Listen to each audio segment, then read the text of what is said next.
Welcome to Positive Talk with Kevin McDonald. Hey, that's me. Hi, and welcome to Positive Talk. Our show features the best positive stories and people from around the globe as we endeavor to answer the universal question of why am I here and what is my purpose? Understanding that can change everything, and knowing your greatness is fundamental to living your best life. So join us right now as together we work to create the adventure of our lifetime. And welcome, everybody. Speaking of the adventure of a lifetime, our guest today, there are two. One is here in spirit. No, he's not dead. He's just traveling. And the other one is with us. And they've been on the show before, but it bears repeating because they are just awesome human beings. But before we go there, we're going to introduce somebody brand new to our audience who just popped in. And we are going to talk to her right now. And her name is Rochelle. Rochelle, how are you? I'm doing great. It's so nice to meet everybody. And how does Rochelle to be a? I'm not allowed to say things that are of a sexist nature. And so, how would you describe somebody who's never done something before if you don't use the word virgin? Me neither. Anyway,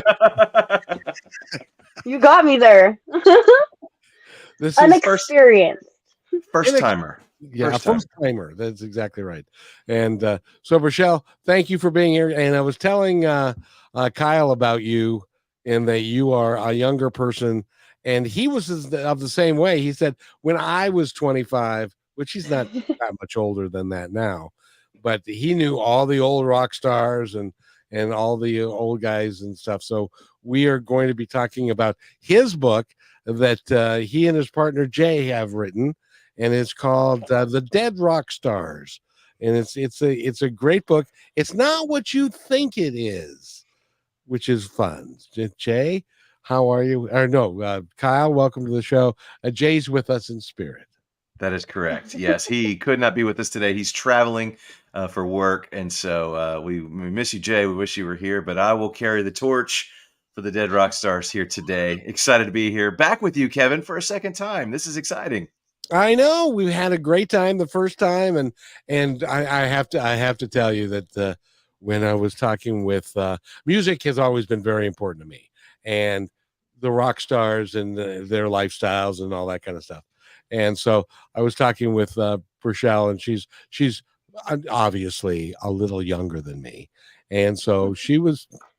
Holy crap! She was born in 1997, 96, 99. Oh, I gave you too much credit to 99. So it's been, but she knew who Mama Cass Elliott was. And I can stump everybody with that one. That's a good one. That's a good year, Rochelle, because that is the year that our book is set. Our book is set in 1999. That is awesome. Very special Yeah. year, I'd have to say. It is a very special year. It was a time of change in our world, not just for you as you were transitioning from the womb into the world. It was a time of change for everyone as technology started becoming so key to every single thing that we did. Believe it or not, there was a time before everybody walked around with their phones in their hands and all the things that we do these days. There was a time before all that, and our book is set in that world, so that's kind of exciting. That's awesome. What decided you to do 1999?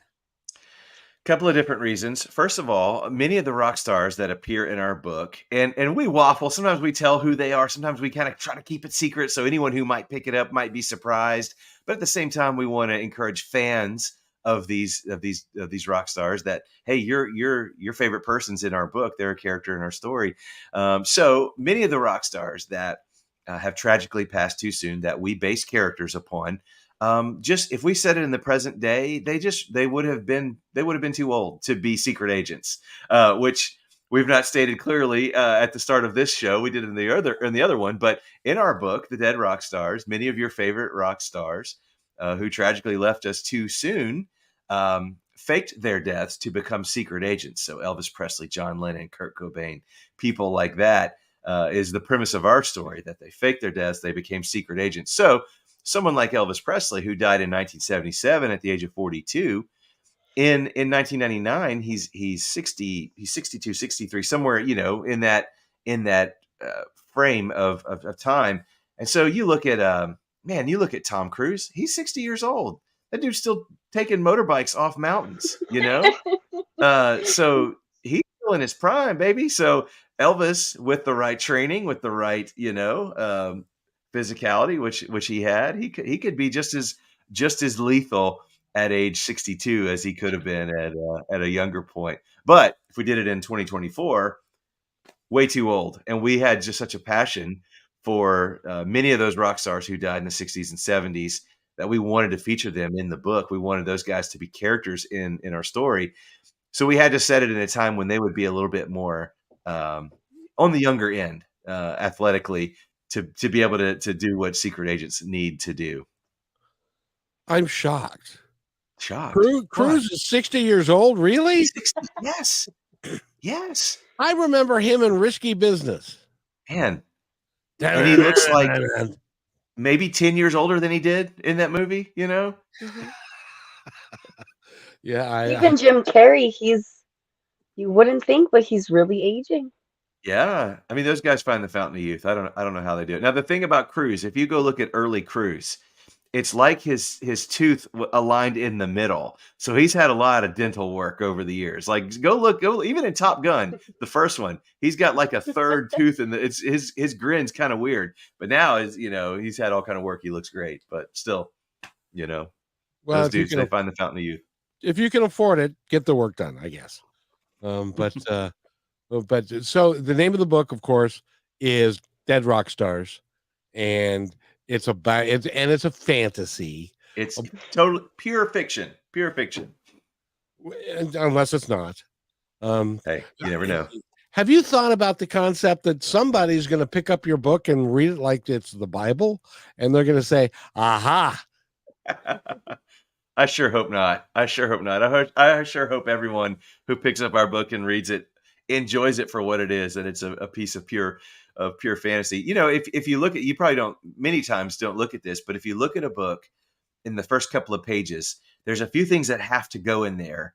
And I'm an editor by trade, so I know these things that have to go in there. And one of them is like a declaration of, hey, the people in this book are not.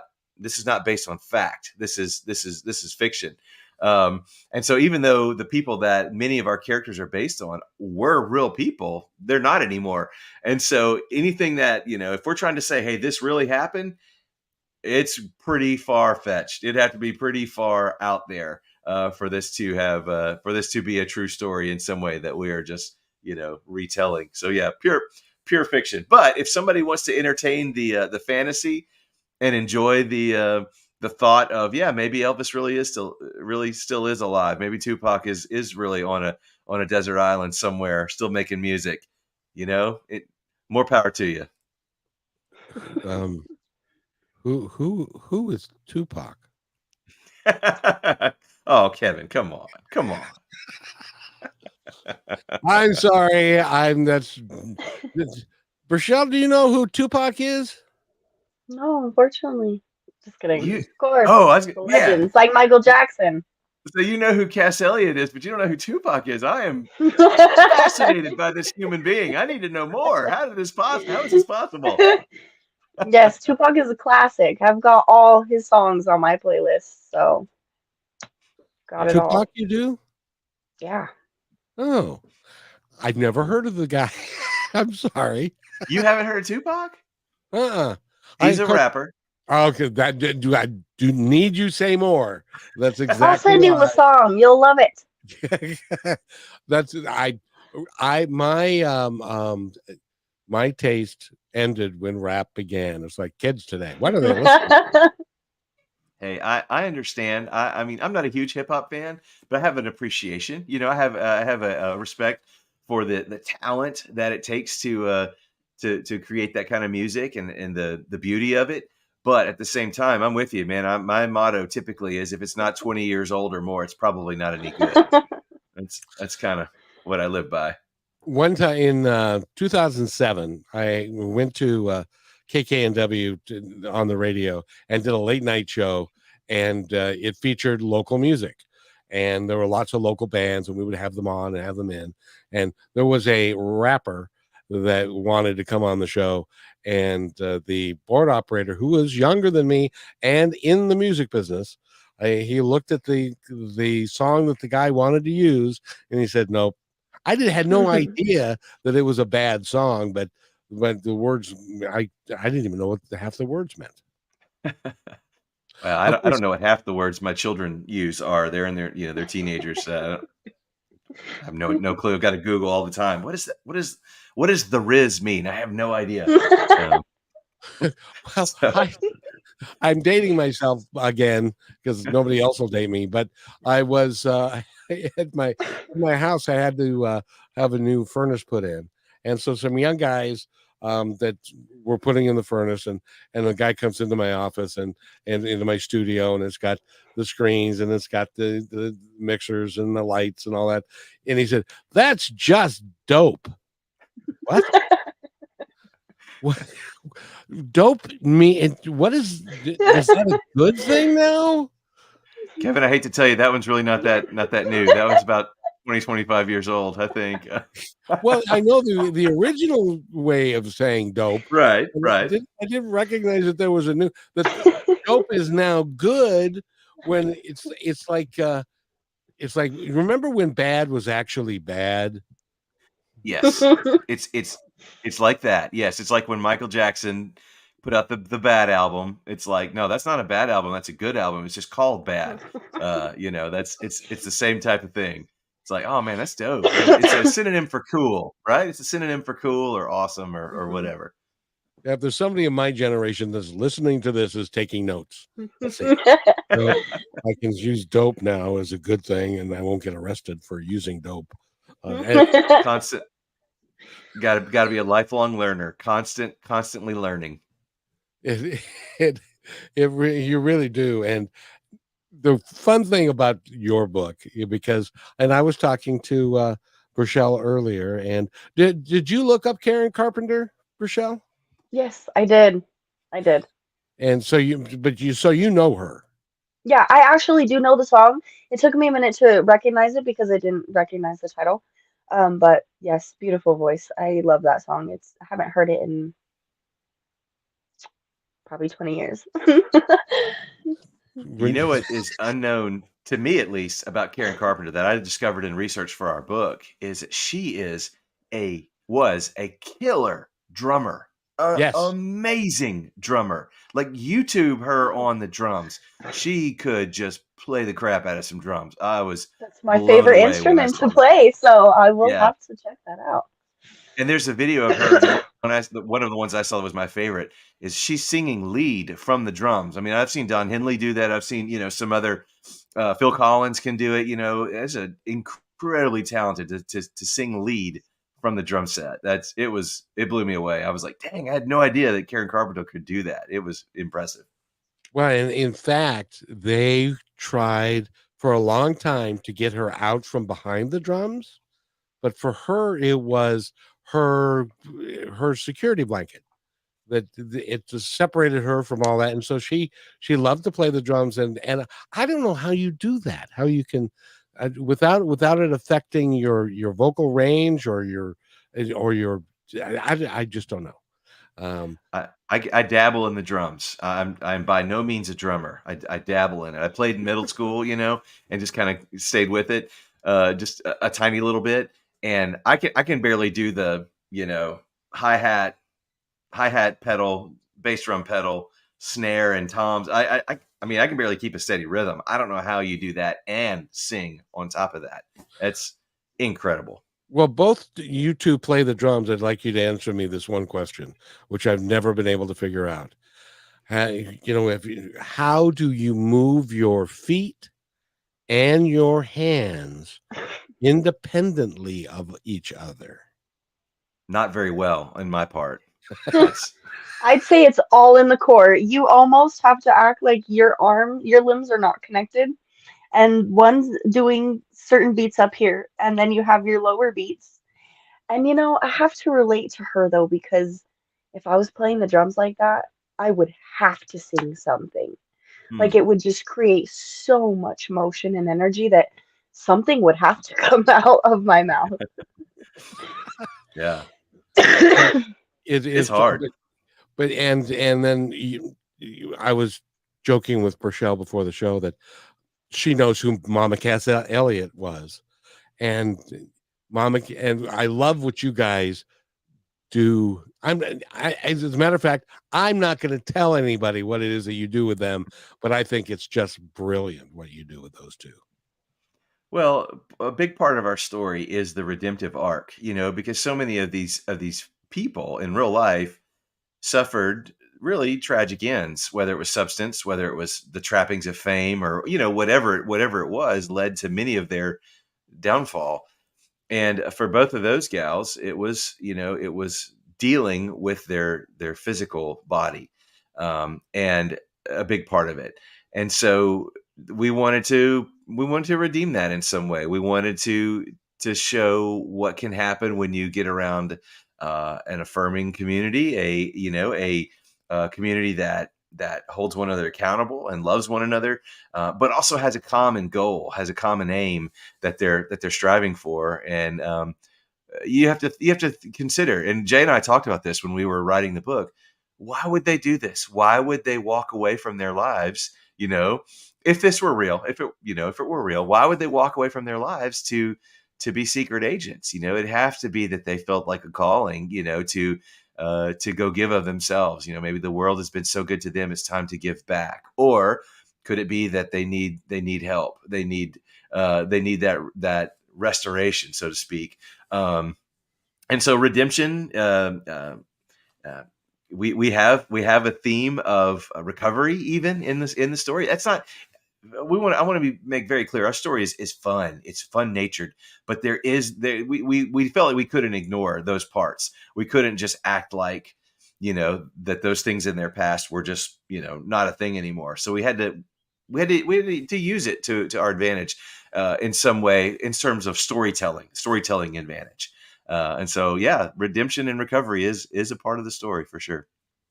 Well, it was interesting to listen to talk to you last time because each one of them you sat down and you developed a story for them based upon their life and what happened to them. As an example, Janis Joplin. Okay, Rochelle, do you know who Janis Joplin is? Yes, of course. I am just shocked, simply shocked. Janis Uh, Joplin. Come on. and she, of course, is known for her alcohol abuse. I don't know if she did other stuff as well, but there was a picture of her with a bottle of Jack Daniels or something, and stuff like that. And I'm sure that she changed her life and how she became a secret agent and how that rolled out and stuff. That would be really impressive for you guys to do that. It's amazing to me. I've never seen a book with this premise or anything like it before. So I'm hopeful that it sells a lot of copies for you, because I think it's a great read, and you'll find out a bunch of wonderful stuff. Were you guys having a bottle of Jack Daniels when you decided that you were going to look at this? No, no, no. Jay and I are super nerds. I think that's the only way to describe us. We Super love nerd, movies. SN on your chest. That's right. We love movies. We love stories. We love books. We love, all these things. I mean, it's what happens when you grow up in the '80s, and Star Wars is, the Kevin. I'm not kidding. Rochelle, I am not kidding. One of the first memories in my life is Darth Vader. Is seeing Darth Vader come out of the hallway to attack Luke Skywalker at Empire Strikes Back. I was 2 years old when I saw this. I remember the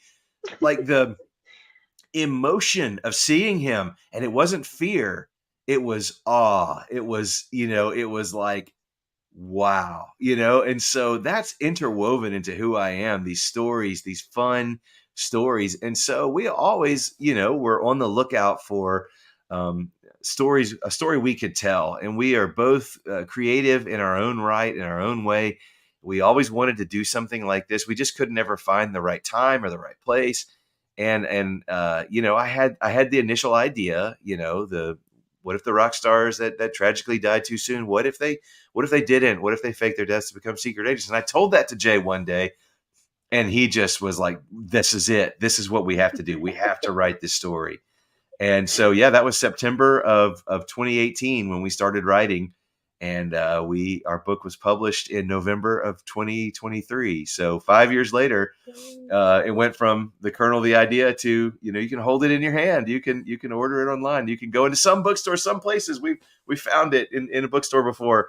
You can buy it and hold it in your hand and read it. And it's just like, wow, 5 years is a long time until you sit there and think about it. It's really not that long. And it's cool to see it. It's cool to see it all come together. So yeah, we've loved stories. It's woven in the fabric of who we are. We wanted to tell our own.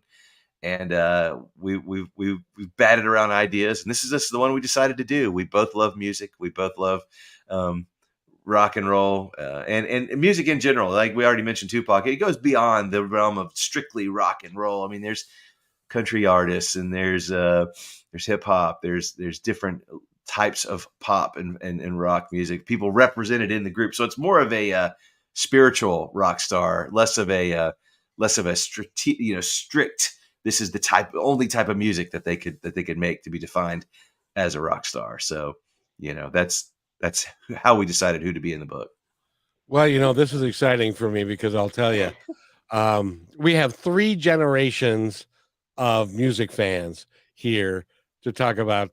And I'll tell you my story of Star Wars, which will just make your ears bleed when you come back.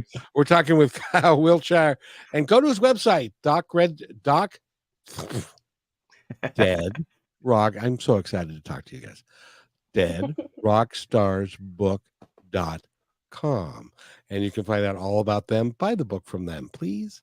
That would be really cool.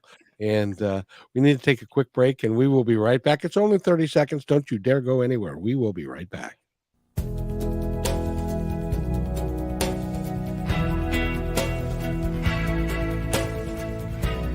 They have your eyes. They have your ears. They have your smile. Now all they need is a little more of your time. Make a difference in your child's life, because anyone can be a father. It takes time to be a dad.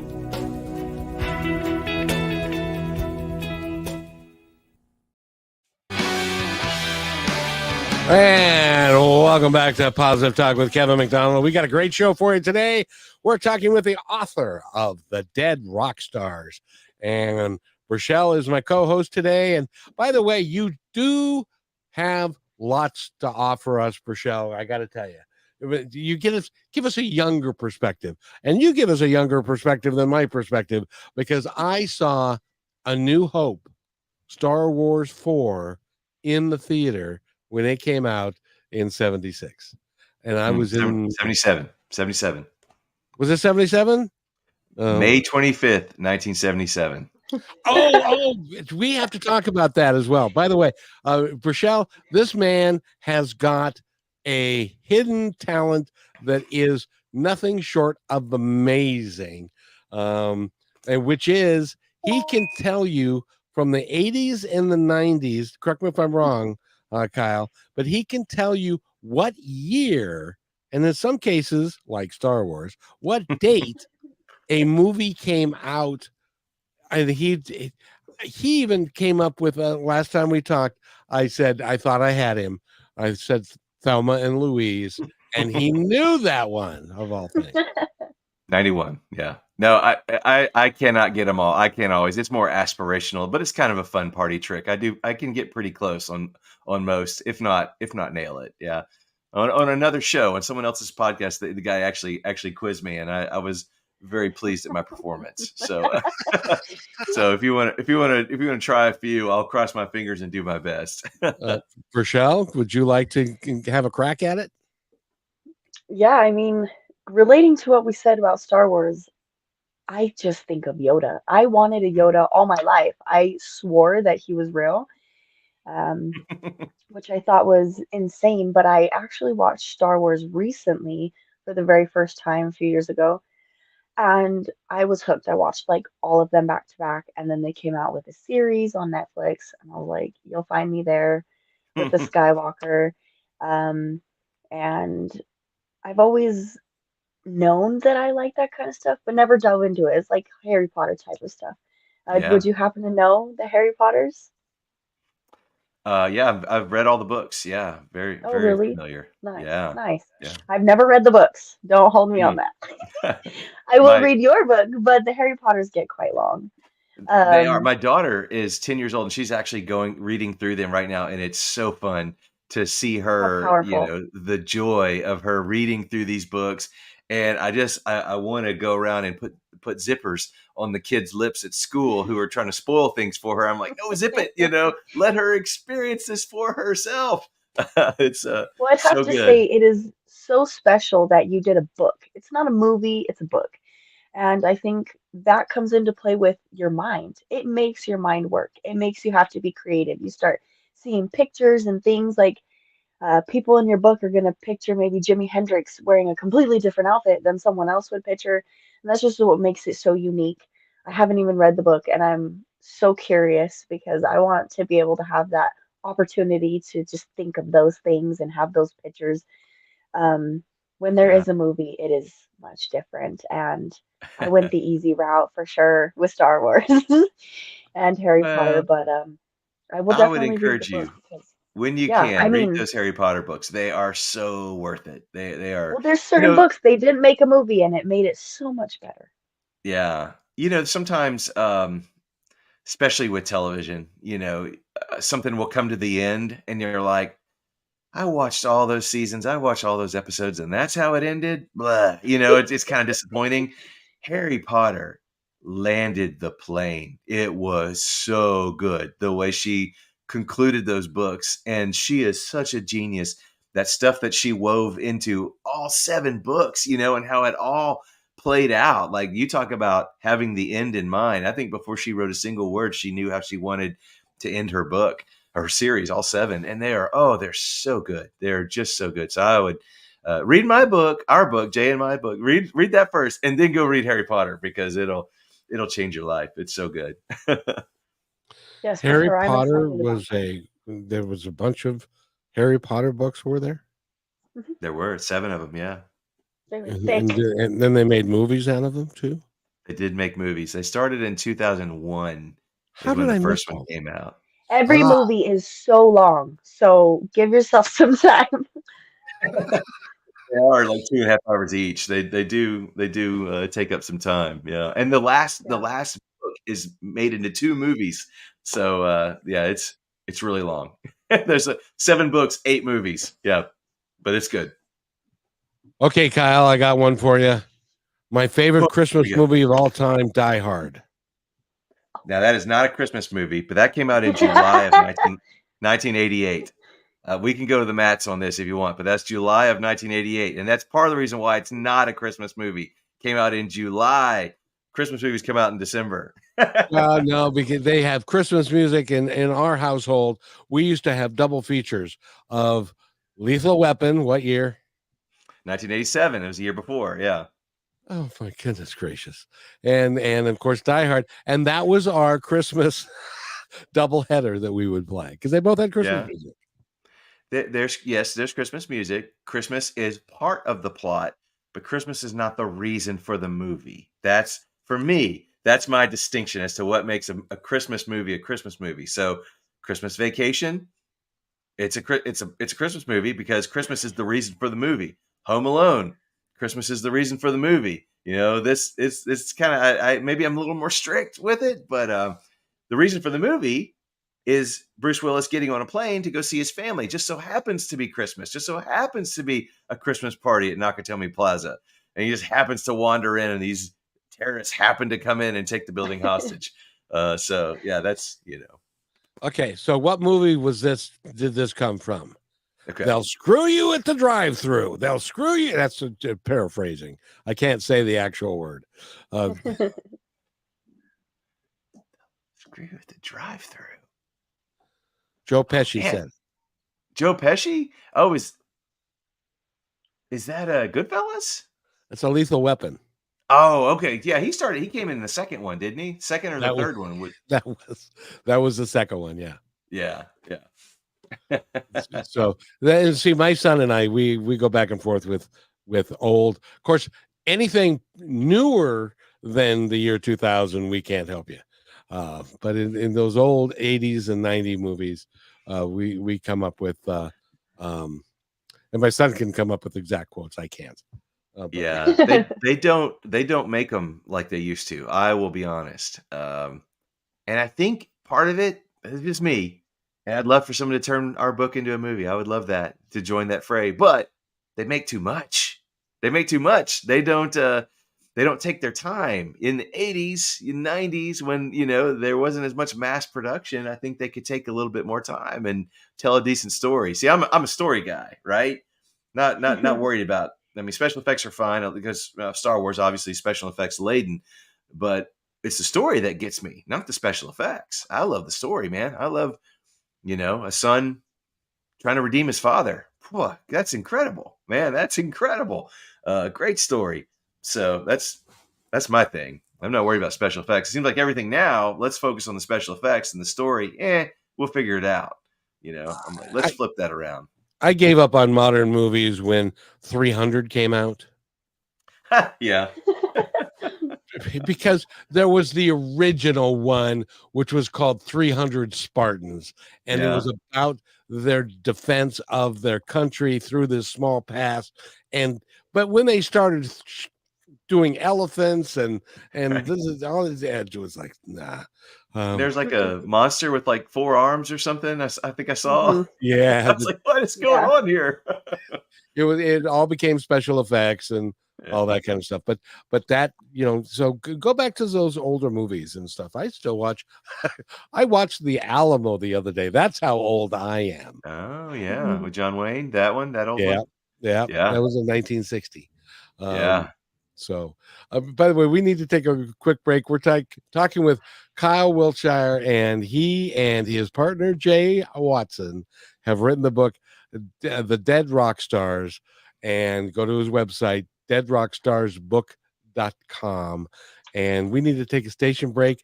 Rochelle is with us. This is her maiden voyage on Positive Talk, and we are so happy to have her here. She's doing really, really quite well.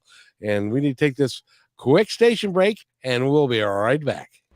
You're listening to Brushwood Media Network, the best in syndicated talk, news, and entertainment shows. A lifetime of savings can disappear overnight. Millions of dollars are stolen every day from unsuspecting older adults by family members, caregivers, and trusted professionals. If you suspect financial exploitation, call the Elder Care Locator at 1-800-677-1116 or go online to the National Adult Protective Services Association to be connected with help in your area. And welcome back to Positive Talk with Kevin McDonald and Rochelle. And I want to thank everybody for being here. I'm having a really good time talking to you, Kyle. Rochelle, what do you think? Yeah, so fun. If anything, it made me have to search because I really wanted to test you, Kyle. Okay. I started looking up all these movies, and Back to the Future popped up. And I'd have to say that is a classic. And I just love how you've brought so much of that back into my memory. I'm starting to think of all these things that passed me up as I've gotten older. Now maybe I'll have to watch it and see the meaning of it again. 1985 is when that one came out, if you're curious. That's a good one. Roads. Who needs roads? Where we're going, we don't need roads. Oh, dang it. See, I can get the gist of it, but I just can't get the exact quote. That was a great heavy. Why is this everything so heavy? Is there something wrong with the gravitational pull in the future? That's not fair.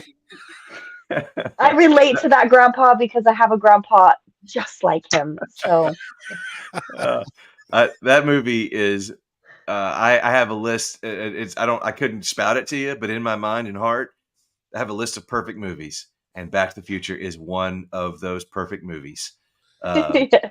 that they took the care to notice every detail in that movie because it's time travel thing, and I'm going to spoil a movie here for you, Brichelle. There's a scene in the very beginning. Marty shows up to the mall to help Doc with an experiment on the time machine. The mall is called the Twin Pines Mall. Right. When he goes into the past, he runs over a pine tree. And when he comes back to the future at the end, the mall is now called the Lone Pine Mall. And the placard has changed. So look for it at the beginning and at the end. How It's unique. it's incredible. It's perfect. It is That is spot quite the on detail. perfect. Such a great I film. love It's that. incredible. I love it. And they do that all the way through the second one and the third one. It was, Yeah. yeah, they did. That's one of those perfect trilogies from my point of view, Yeah. because they had a running gag throughout the whole thing, and yet each one was good in its own right and independent and stuff. So it was brilliantly done. Yeah, such a fun movie. That when that first one ended and it said to be continued, like I don't know that I'd ever seen that before when I was a kid and watching the movie, and I was like, "There's gonna be another one," but then you have to wait, And the second one came out in '89. It's 4 years later. Man, that was half my life at that point, or a little more, or a little less, should say. But still, it was like, man, when's this second one gonna come out? I remember when it finally came out. Oh goodness, that was about as excited as I had been for a sequel. It was really, really good. And there's a story that I have to tell about Rocky. So tell us what year Rocky was. Well, that's 1976 when that one came out.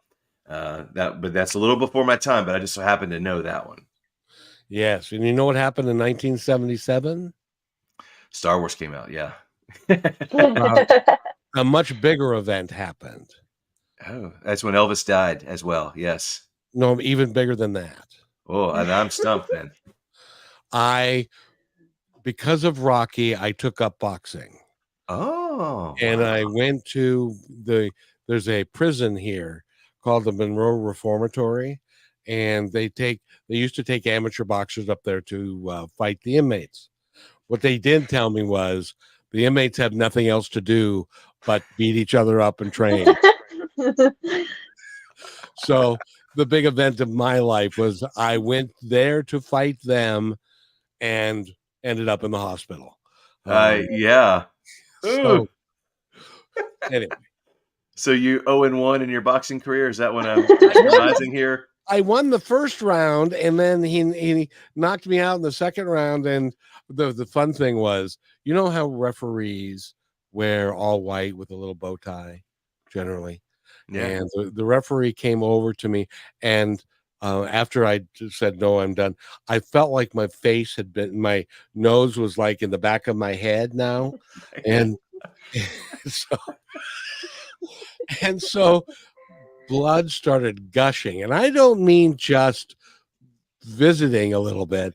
It was gushing out of my nose. I was still breathing heavily, and the referee put his hand on my shoulder. You can wait for it. I turned to him as I was breathing. He now has a polka dotted white shirt. It was red and white. And he was like, "Oh man, oh God," So. But that's because of Rocky, and so don't, just because you see it in a movie, don't go do it. You know what, though? Rocky is a beautiful picture because what people think Rocky is about is not what it's about. He says it very plainly. He didn't care anything about winning the fight. He didn't want to win the fight. He just wanted to go the distance. He wanted to prove that he was somebody. And so you proved that you were somebody. You got in that ring, man. You faced your fears. You faced your opponent, and you went toe to toe in the squared circle. Good for you. I'd never have the courage to do that. Yeah, and nobody else had gone through. And by the way, Carl Weathers passed away recently, and Yes, he did. Yeah, and bless his soul, he was an amazing Apollo Creed, Mm. as far as an actor goes. So, Rochelle, did you ever see any of the Rocky movies? All of them. If anything, it triggered the other day I had watched Hercules, and they say in that movie, I will go the distance.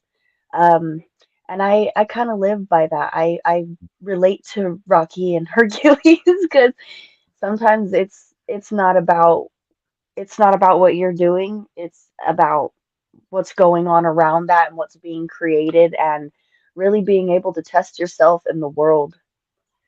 Yeah. Are you like reincarnated or something? Because I'm telling you, all these old things. I tell you, it's pretty amazing. That's what we call an old soul, right? Yeah. Have you Indeed. been told that before, Rochelle? You have an old I soul. have. I get along with much older people. I relate to them easier. Well, fortunately, that's good for you because yeah. That's great. So, by the way, we're having a great time. I'm really enjoying this conversation. We're talking with Kyle Wiltshire, and he and his partner Jay have written the book Dead Rock Stars. Go get the book. It is a wonderful romp of what could happen if the rock stars that you thought were dead actually became secret agent men. And that's right. And women, secret agent men and women. Yes. Now, do you remember that television show, Secret Agent Men or Secret Agent Man? I remember the song, but I don't remember the show. Secret Agent Man. That song, I know that one. Yeah. Yeah, and I can't remember the name. And of course, there was I Spy, which was Bill Cosby. I'm not sure if you're allowed to say Bill Cosby's name anymore. No. Okay. Which is a tragedy because that man was such a huge part of my childhood. That show was, until it all came out, my favorite show. I'm not kidding. The Cosby Show growing up was my favorite show. I loved that show so much.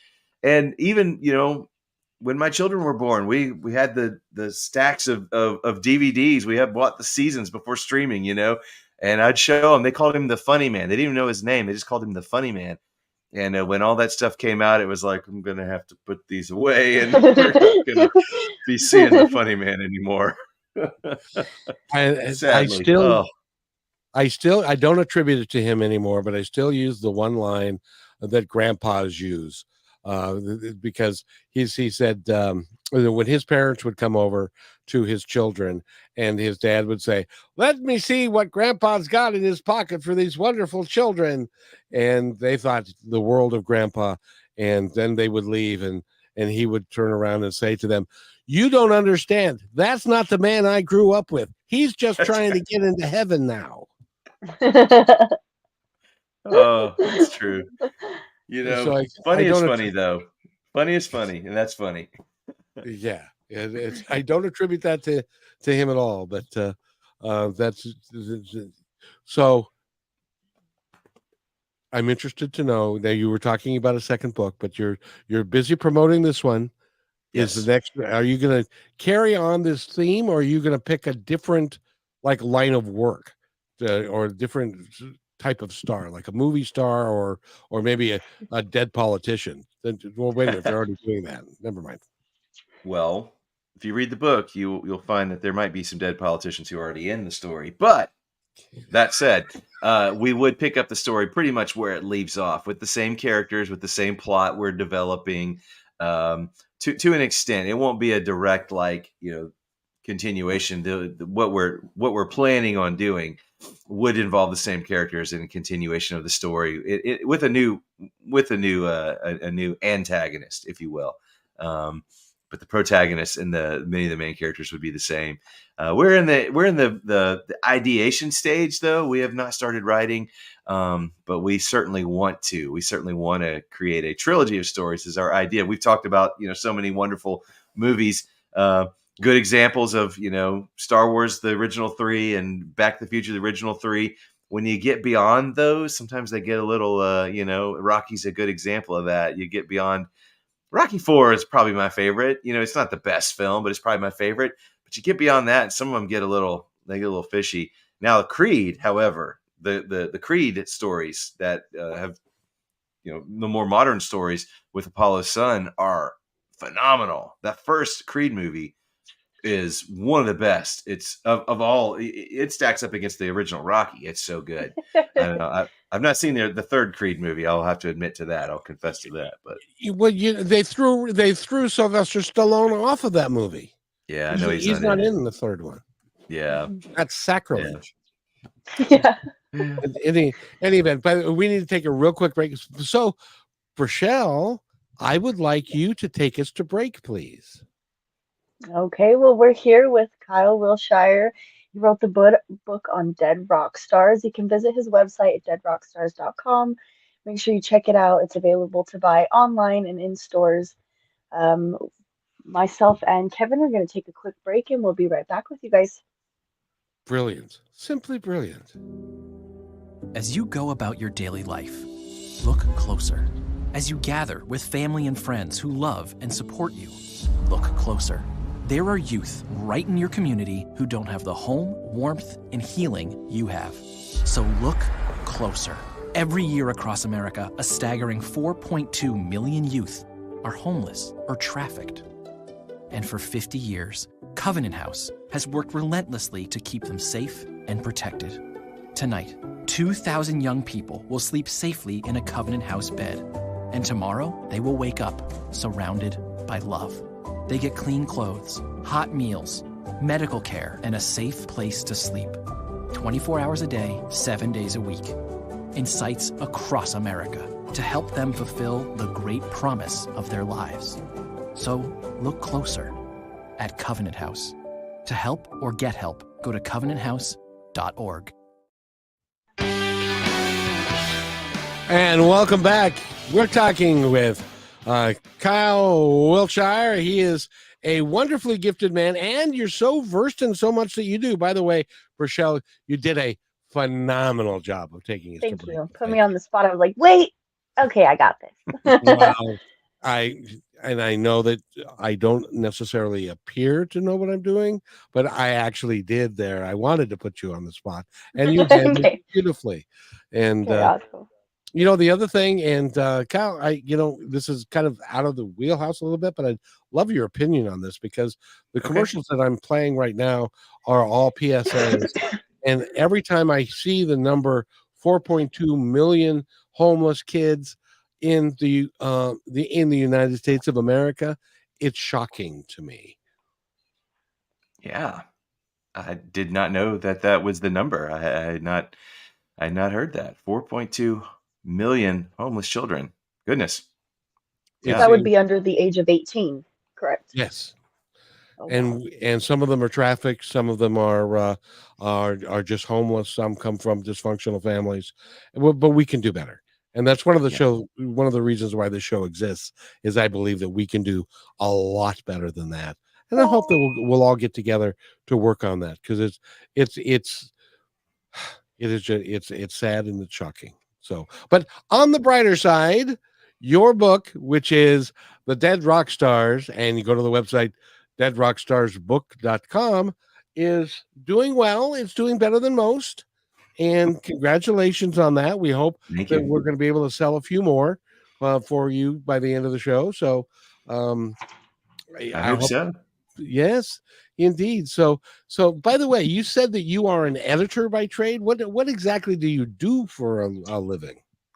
Yes, I am an editor. I am a content editor. So what that means is I'm not the syntax and grammar, and that is not me. I mean, I'm okay of it, but that's not my forte. I get the first edit of a book. I get it, I read it, I make changes, consult with the author, and then hand it to another editor who makes sure all the periods and question marks and commas and all that stuff are correct. So yeah, that's what I do. That's why you are so well read.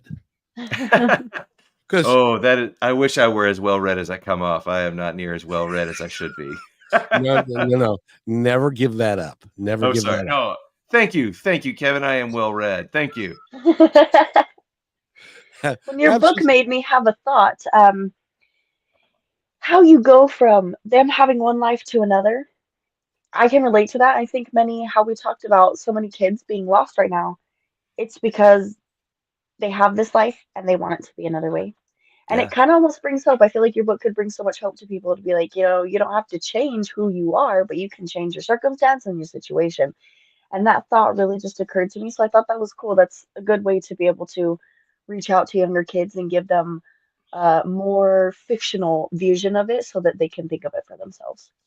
Yeah, I think sometimes people feel like there's no way out, that there is no Yeah. hope that for change. And there is hope. There is hope to be found. And our book is fun. It's fiction. We're not trying to solve world problems, you know what I mean? But at the same time, if somebody is encouraged through reading our book, um, if it helps inspire them to think that maybe there can be some change brought about in my life, maybe I can find some redemption or some recovery, even perhaps. We would love to inspire people in that way.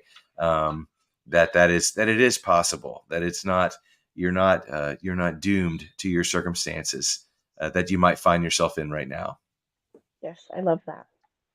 we know some of the stories that you talk about are really are so sad. They are. One of them, one of my favorites was Mama Cass Elliott, who had an amazing voice, Yeah. and she died very young, and it was because of the amount of weight she was carrying, and then it became a urban legend that she choked on a ham sandwich and Yeah. really disrespected the memory of a really talented person. And the way that your book plays out, I think it's great that she loses a bit of weight, and I won't go any further than that, but it is, we're all capable of that. And that's what I want people to get out of this, is that we're all capable of making massive changes in our life. We can do it. We Yeah. sometimes need help. We need a role model, or we Yeah. need somebody to coach us, but we can do it. And it's just like you guys got together one day. I don't know. What do you want to do? I don't know. What do you want to do? Hey, I got an idea. Let's write a book. About what? I don't know. Well, how about? And then it just began. Yeah. And look at you now. It's Hey. out. It's getting more popular. Um, it's got a great title, and it begs people to pick it up just because of the title. That's been our experience as we've shared with people, as we've told people about our premise and our story. A lot of people, when they first read the title, and you alluded to this, Kevin, at the start of the show, is that they think it's maybe like a encyclopedia type thing where it just talks about dead rock stars, or they give a biography or a profile or whatever, and it's not that at all. It's a fictional story, fictional account, and yeah, it's fun. It's a lot of fun, and it's humorous, and there's a lot of things you don't see coming. That's kind of our hope, is that as you're reading along, you don't see it coming, and it kind of slaps you in the face, and you go, "It was there all along, and I missed it." So that's kind of our desire as you read our book. Now, when the two of you get together at like a party, are you two the life of the party? Are you the ones cracking jokes all the time and doing all that? Or are you the ones near the barbecue just eating burgers?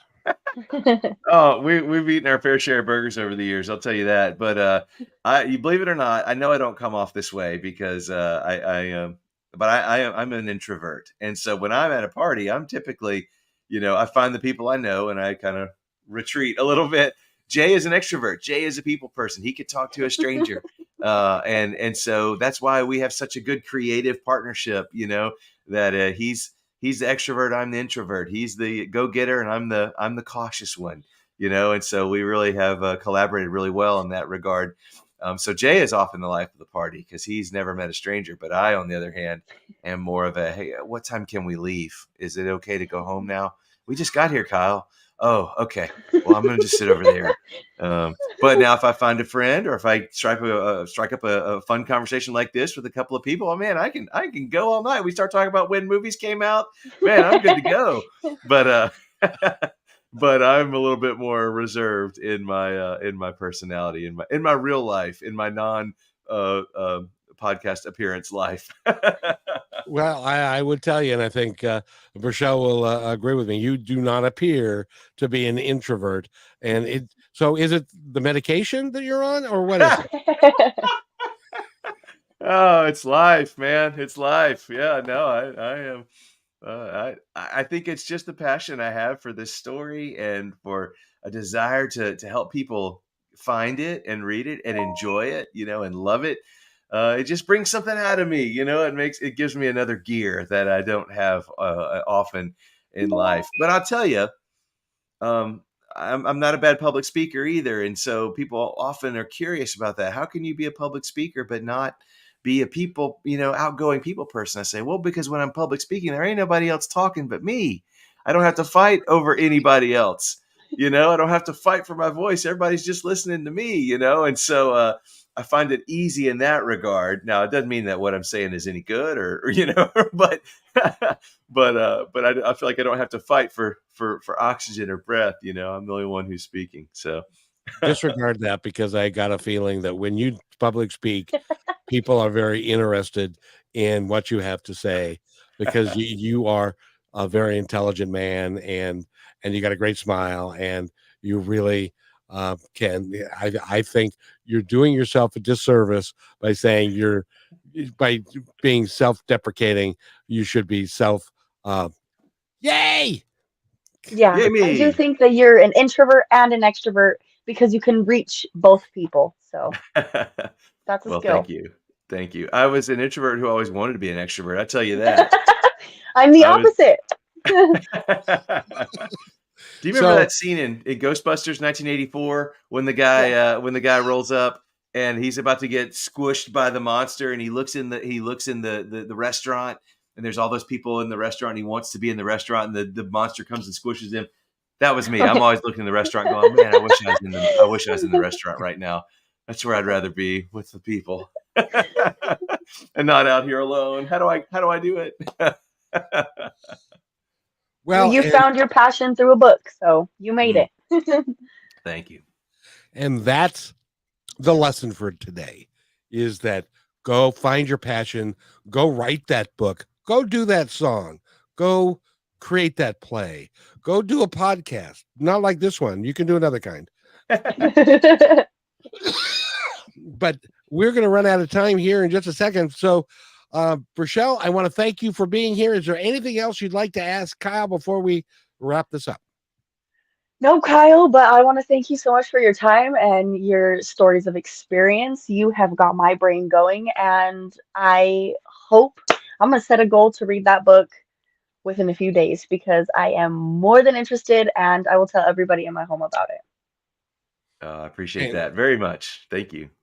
And I've learned today that she has got like 1 billion grandparents. So there are people that would be interested in reading the book, I'm sure. I mean, you never know. I'm so social that I might talk to someone and they might say something about reading or a book. I'm like, wait. Hey, read this. So spread the good word. Yes. Spread the good word. Yes. And I'll buy a t-shirt. Can somebody go on your website and pick up a t-shirt? They can. We've got shirts, we've got posters, we've got books. It's all there. The Dead Rock Stars merch. We'd love to hook you up. deadrockstarsbook.com. Very good. Anything else you'd like to add before we leave, sir? Thank you so much for having me. I really appreciate it. This has been a lot of fun chatting with you guys, and I've enjoyed both of our experiences together, Kevin. And I hope your listeners have enjoyed hearing about the book and hearing about a little bit about Jay and I and our friendship and the book that we created together. This is more fun than a human is allowed to have. I got to tell you, this was a great show, and I've enjoyed you. And Rochelle, you get stars and aces. Good job today. Thank you. Thank you for having me. You ain't going anywhere. You're going to be back. So we'll see you next time. We'll be here. Hey, thanks for listening to this episode of Positive Talk with Kevin McDonald. We are a production of KMmedia.pro. a full-service media company. Whether it is audio, video, shorts, or longer pieces, we're able to take each project from beginning to final product within your time frame and on budget. Visit kmmedia.pro for more details about us and to get started on your project. We also would like to thank the Brushwood Media Network for all their support. Go to brushwoodmedianetwork.com to find out more about them and the quality shows featured on the network. Until then, we'll see you next time. My name again is Kevin McDonald, and please remember, be kind to one another because each other's all we've got.